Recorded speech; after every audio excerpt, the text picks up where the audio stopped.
বয়সের সাথে সাথে মানুষের ধৈর্য, বুদ্ধি এবং সাহসিকতা বেড়ে যায়। ঘরের কোণে বড় হওয়া মেয়েটাও সময়ের সাথে সাথে চলতে শিখে যায়। বাস্তবতা সবার জন্যই বড়ই কঠিন।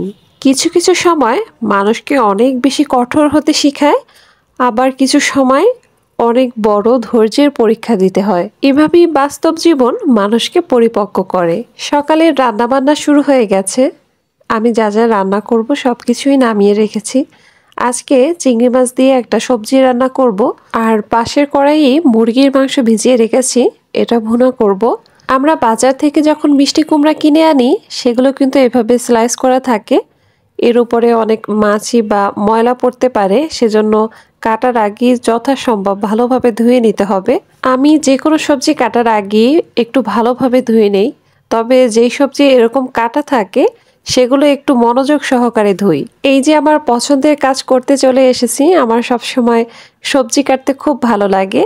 এরকম নিরিবিলি ঠান্ডা মাথায় চুপচাপ বসে সবজিগুলো কাটি আর মনের অজান্তেই হারিয়ে যাই।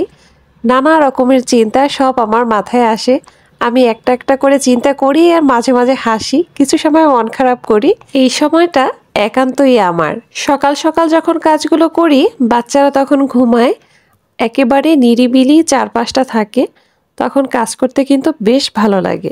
আমি প্রায় সব সময় মিষ্টি কুমড়ার ছোলাটা ফেলে দিয়ে তারপরে কাটি, কিন্তু আজকে দেখলাম সবজির খোসা এতটাই পাতলা যে এটা কেটে ফেলার কোনো দরকারই নেই, তাই রেখে দিলাম।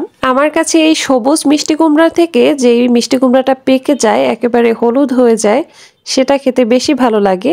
তবে এই কুমড়াটা খেতে আমার হাজবেন্ড বেশি পছন্দ করে। আজকে দুইটা রান্নাই একসাথে বসিয়ে দিব, তাহলে খুব দ্রুত হয়ে যাবে। ব্রয়লার মুরগি রান্নার সময় আমি যেই কড়াইয়ে রান্নাটা করব সেই কড়াইয়ের মধ্যেই কিছুটা সময় ভেজে নেই, তাহলে দুইটা কড়াইয়ে লাগারও প্রয়োজন হয় না, আর খুব সুন্দরভাবে কিন্তু ভাজা হয়ে যায়। এপাশে মিষ্টি কুমড়া ভাজার জন্য আমি পেঁয়াজটা ভেজে নিচ্ছি। মিষ্টি কুমড়াটা আমি চিংড়ি মাছ দিয়ে ভাজি করব, হালকা একটু ঝোল রাখবো। মিষ্টি কুমড়া ভাজিটা আমরা একটু শুকনো শুকনো খেতেই পছন্দ করি। দুইটা রান্না একসাথে বসালে হয় কি, একটু ব্যস্ততা কাজ করে। এই একটা কাজ শেষ হতে না হতেই আর একটা কাজ করতে হয়। একটু তাড়াহুড়ো হলেও রান্নাটা খুব দ্রুত সময়ে হয়ে যায়। এখানে মিষ্টি কুমড়া রান্নার জন্য আমি গুঁড়ো মশলাগুলো সবগুলোই অল্প অল্প করে দিয়ে দিলাম। প্রতিদিন আমি প্রায় একই রকম রান্না বান্না করি, যেমন দুইটা তরকারি, একটা ভাত। তো এটা আমার এখন রুটিনে পরিণত হয়েছে। খুব দ্রুতই আমি এই কাজগুলো করে নিতে পারি। মিষ্টি কুমড়াগুলো মশলার সাথে খুব ভালোভাবে কষিয়ে নিব। যে কোনো সবজি হোক, মাছ মাংস, একটু কষিয়ে নিলে সে খাবারগুলো খেতে বেশ ভালো হয়। ওদিকে মাংসটা ভাজি হয়ে গেছে, এবার গুঁড়ো মশলাগুলো দিয়ে দিব। বাটা মশলাটা একটু আগেই দিয়েছি। মাংস রান্নায় গুঁড়ো মশলা দেওয়ার আগে আমি আদা, রসুন, পেঁয়াজ বাটা, যেগুলো বাটা মশলা দেই সেগুলো আগে মাংসের সাথে খুব ভালোভাবে কষিয়ে নেই, তাহলে মনে হয় স্বাদটা বেড়ে যায়। তারপরে আমি গুঁড়ো মশলা হোক আর যা যা প্রয়োজন সবকিছুই দিয়ে নেই। তবে রান্নার এই কাজগুলো প্রায় সবার হাতেই সমান, সবাই একটু 19-20 করে আর কি। ব্রয়লার মুরগি রান্নার ক্ষেত্রে একটু মশলাটে হলে বেশি ভালো লাগে, আর অল্প অল্প পানি দিয়ে কষিয়ে নিলে সেটা খেতে বেশ মজা হয়। কালারটাও মাশাআল্লাহ অনেক সুন্দর হয়। শীতের দিনে সবজিতে দেওয়ার মতো প্রধান আকর্ষণ হচ্ছে ধনিয়া পাতা। ধনিয়া পাতা না দিলে রান্না যেন কমপ্লিট হয় না। রান্নার কাজটা প্রায় শেষের দিকে।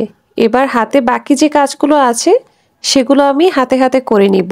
বাসায় অন্য যেই কাজগুলো আছে তার থেকে রান্নাঘরেই আমাদের বেশি সময়টা যায়, আর অন্য কাজগুলো করতে অত বেশি সময়ের প্রয়োজন হয় না। জিরিয়ে ধৈর্য ধরে কাজগুলো করা যায়। এখানে ভাত রান্নাও হয়ে গেছে। ভাতটা একটু নেড়ে চেড়ে আমি ঢাকনা দিয়ে ঢেকে দিলাম। সকাল সকাল রান্না বান্না হয়ে গেলে হাতে অনেকটা সময় বেঁচে যায়। এরপরে মনোযোগ সহকারে অনেকগুলো কাজ করে নেওয়া যায়। লাস্টে কিছুটা গরম মশলা দিয়ে আমি রান্নাটা তুলে নিলাম। কালারটা কিন্তু খুব ভালো এসেছে আলহামদুলিল্লাহ, খেতেও বেশ মজা হয়েছে।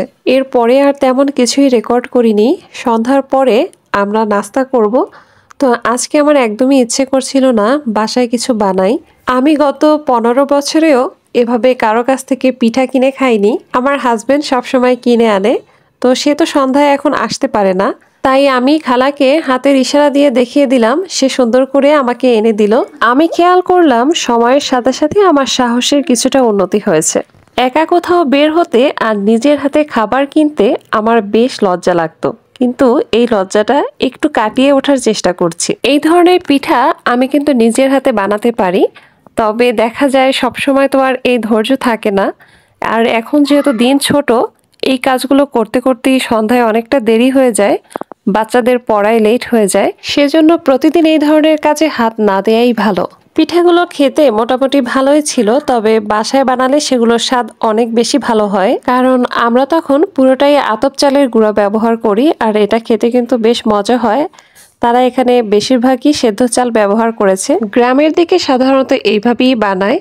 যেমনই হোক, আলহামদুলিল্লাহ খেতে ভালোই লেগেছে। আমাকে দেখে বাচ্চারা আজ অবাকই হয়েছে। আমিও যে এই ধরনের কেনাকাটা করতে পারি তা তারা জানতোই না।